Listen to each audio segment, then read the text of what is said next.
நாம சின்ன வயசுல ஸ்கூல்ல படிச்சுக்கிட்டு இருந்த காலத்துல இருந்து இன்னைக்கு வரைக்கும் நம்மளோட ஸ்கூல் சிஸ்டம்ல ஏதோ ஒரு பிரச்சனை இருந்துகிட்டே இருக்கு என்கிற உணர்வு நம்ம எல்லார்கிட்டையும் வளர்ந்துகிட்டே இருக்கு. ஆனா உண்மையிலேயே நம்ம ஸ்கூல் சிஸ்டம்ல பிரச்சனை இருக்கா? முதல்ல நாம ஏன் நம்ம குழந்தைகளை ஸ்கூலுக்கு அனுப்புறோம்? நம்ம குழந்தைகள் பெரிய மனிதர்களா மாறினதுக்கு அப்புறம் இந்த உலகத்துல வாழ தேவையான விஷயங்களை கத்துக்க தான் நாம அவங்கள ஸ்கூலுக்கு அனுப்புறோம். இங்க நாம கவனிக்க வேண்டியது என்னன்னா, இன்னைக்கு நாம வாழுற உலகம் ரொம்ப வேகமா மாறிக்கிட்டே இருக்கு. ஆனா இந்த மாற்றங்களுக்கு ஈடு கொடுக்கிற வகையில நம்மளோட பள்ளிக்கூடங்கள் மாற்றம் அடையல. இதுல ஸ்டேட் போர்ட், சிபிஎஸ்இன்னு எல்லாமே பின்தங்கி தான் இருக்கு. இதுதான் முதல் பிரச்சனை. அதாவது நம்ம நாட்டுல இருக்கிற ஸ்டேட் போர்ட், சிபிஎஸ்இ, ஐசிஎஸ்இ மாதிரியான எஜுகேஷன் சிஸ்டம்ஸ் எல்லாமே 1950களில் உருவான தொழில் யுகம், அதாவது இண்டஸ்ட்ரியல் ஏஜுக்கு தேவையான திறமைகளையும் பழக்க வழக்கங்களையும் குழந்தைகளுக்கு உருவாக்கும் வகையில வடிவமைக்கப்பட்டு இருக்கு.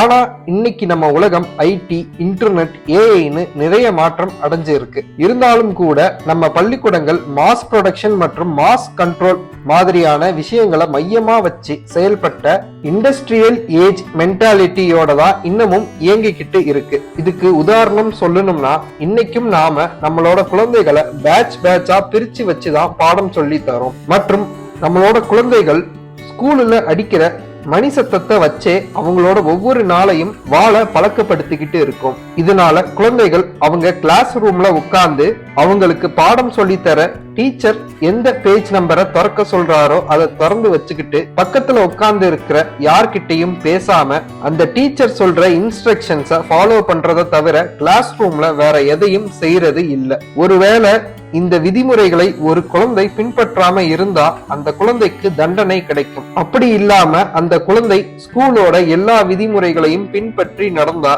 நல்ல மாணவர் என்கிற பெயரும் நல்ல மதிப்பெண்களும் அந்த குழந்தைக்கு கிடைக்கும். இண்டஸ்ட்ரியல் ஏஜ்ல இருந்த தொழிற்சாலைகளை பொறுத்த வரைக்கும் ஒரு குறிப்பிட்ட இன்ஸ்ட்ரக்ஷன்ஸ் மற்றும் விதிமுறைகளை பின்பற்றி வேலை செய்யறது ரொம்ப முக்கியமானதா இருந்துச்சு. ஆனா இன்னைக்கு உலகத்துல இருக்கிற நவீன வேலைகள்ல இன்ஸ்ட்ரக்ஷன் மற்றும் விதிமுறைகளை ஃபாலோ பண்ணி வேலை செய்யறது மட்டும் பயனுள்ளதா இருக்காது. நவீன உலகத்துல யாரால ரொம்ப கிரியேட்டிவா இருக்க முடியுதோ, யாரால அவங்களோட சிந்தனைகளை மத்தவங்க கிட்ட தெளிவா சொல்ல முடியுதோ, யாரால மத்தவங்க கூட சேர்ந்து வேலை செய்ய முடியுதோ அவங்களுக்கு தான் முக்கியத்துவம் கிடைக்கும்.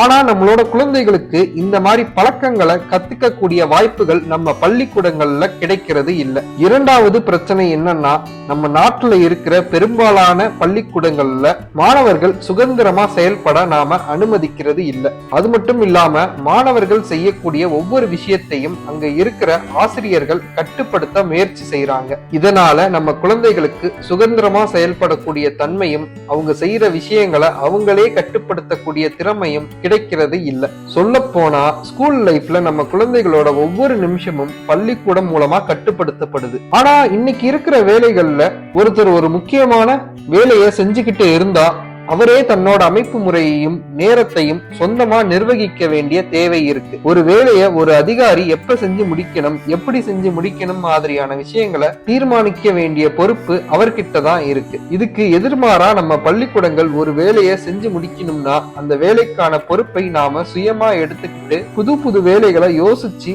அந்த வேலையை செஞ்சு முடிக்கணும் என்பதை சொல்லித்தரத்துக்கு பதிலா சொந்தமா முடிவெடுக்கும் அதிகாரம் குழந்தைகளுக்கு இல்லைனும் ஏற்கனவே எழுதப்பட்ட விதிமுறைகளை பின்பற்றினா மட்டுமே போதும்னும் மோசமான கருத்தை குழந்தைகள் கிட்ட அவங்க சொல்லி தந்துகிட்டு இருக்காங்க. கல்வித்துறையில ஆராய்ச்சி செய்யும் பல நிபுணர்கள் சுதந்திரம் குழந்தைகளுக்கு ரொம்ப முக்கியமானது அப்படின்னு நம்புறாங்க.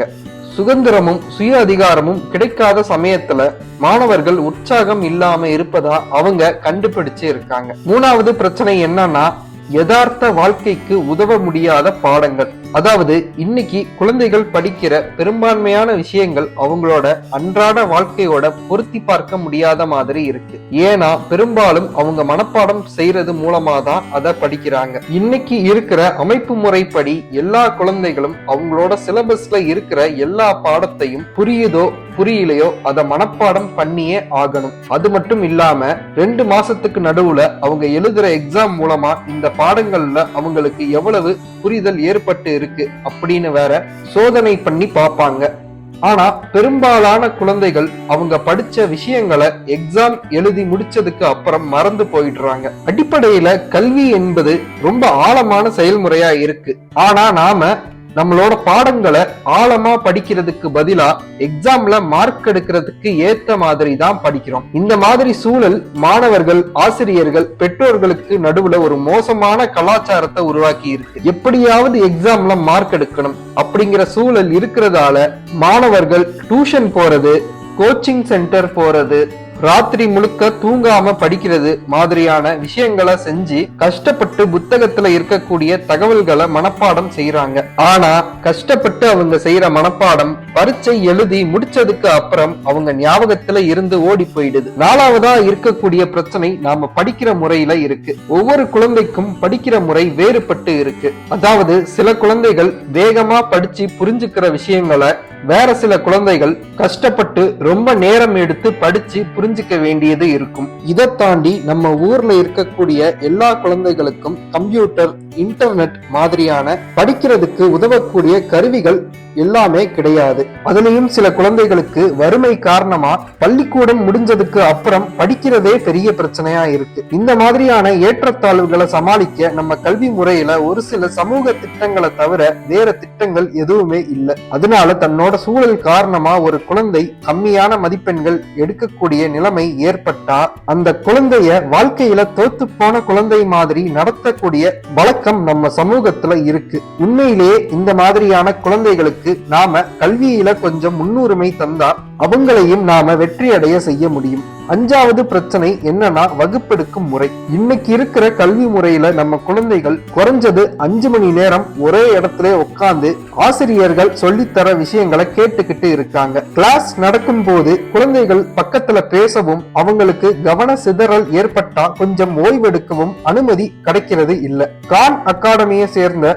சால் கான் இந்த மாதிரியான வகுப்பெடுக்கும் முறையை ஒரு மனித நேயமற்ற செயல்னு சொல்றாரு. 30ல இருந்து 60 மாணவர்கள் வரைக்கும் இருக்கக்கூடிய நம்மளோட கிளாஸ் ரூம்கள்ல எல்லா குழந்தைகளும் தன்னோட வாயில விரல வச்சுக்கிட்டு பக்கத்துல இருக்கிற சக மாணவர்கள் கிட்ட பேசாம வாத்தியார மட்டுமே பார்த்துக்கிட்டு இருக்கக்கூடிய ஒரு செயல் மனித தன்மைக்கு எதிரான ஒரு அனுபவமா இருக்கும். அதனால நாம நம்ம பள்ளிக்கூடங்கள்ல மாணவர்கள் கிட்ட ஸ்ட்ரிக்டா நடந்துக்கிறத கொஞ்சம் கைவிட்டு மாணவர்களுக்கு நிறைய சுதந்திரம் தரக்கூடிய ஒரு சூழலை உருவாக்கணும். கிளாஸ் ரூம்ல கேள்வி கேட்க மாணவர்கள் பயப்படக்கூடிய நிலைமையை நாம மாத்தணும். இதுக்காக நாம மாணவர்களை அன்பான முறையில ஊக்கப்படுத்தணும். தவறான பதில்கள் சொன்னா தண்டனை கிடைக்காது, தவறான விஷயங்கள் செஞ்சா தண்டனை கிடைக்காது என்கிற சூழல் இருந்தா மாணவர்கள் நிறைய புது புது விஷயங்களை செஞ்சு பார்க்க முன் வருவாங்க. இந்த மாதிரி சூழல்ல ஒரு குழந்தை வளர்ந்தா வாழ்க்கையில அந்த குழந்தை பல புதிய விஷயங்களை செஞ்சு முன்னேறக்கூடிய வாய்ப்புகள் அதிகமா ஆகும்.